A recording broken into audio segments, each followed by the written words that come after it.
আল্লাহর নবী সাল্লাল্লাহু আলাইহি সাল্লাম বলছেন, দুই ব্যক্তিকে আল্লাহ তাআলা জাহান্নাম থেকে উঠাবে, জাহান্নাম থেকে তুলে আনবে, তুলে আইনা মাঝখানে জান্নাত এবং জাহান্নামের মাঝখানে খালি জায়গায় রাখবে।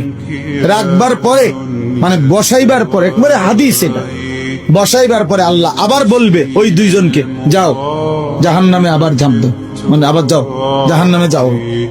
তো একজন এক দৌড়ে জাহান্নামের দিকে যাই, এই জাহান্নামে ঝাঁপবি, আর আরেকজন আস্তে আস্তে হাইটা হাইটা 2 কদম হাঁটে আর পিছন দিকে আবার তাকায়, আবার 2 কদম হাঁটে পিছন দিকে তাকায়, এইভাবে একটু একটু করে হাইটা হাইটা জাহান্নামে গিয়ে পড়বে।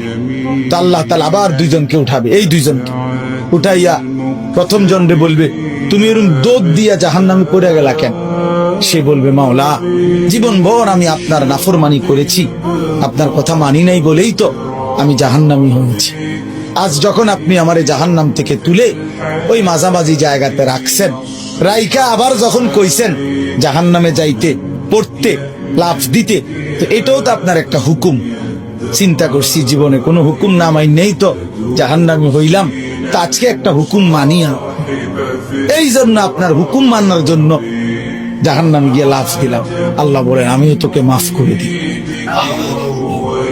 জান্নাতে।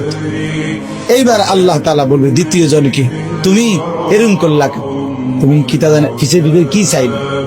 তো সে বলবে, মাওলা আমি তো জাহান্নামী, আমার আযাব তো হচ্ছিলই, তো আপনি যখন আমারে জাহান্নাম থেকে তুলে এই খালি জায়গা আইনা বসাইলেন, আমি ভাবছি আপনার মায়া লাগছে, আমারে দয়া করবেন, আমি মনে করছি আমারে মাফ করে দিছেন বা মাফ করে দিবেন, এই জন্য উঠাইয়া আনছি। এখন আবার যখন আমারে জাহান্নামে পড়তে কইছেন, যে আমি একটু একটু আগাইয়া পিছন দিকে চাই, আপনি কোনো ডাক দেননি, আপনার মায়া জানি আবার লাগেনি কোনো, আপনি আমারে ডাক দেননি। তো আল্লাহ তাআলা বলবেন, বান্দা তোকেও মাফ করে দিন, যা তুইও আমার জান্নাতে।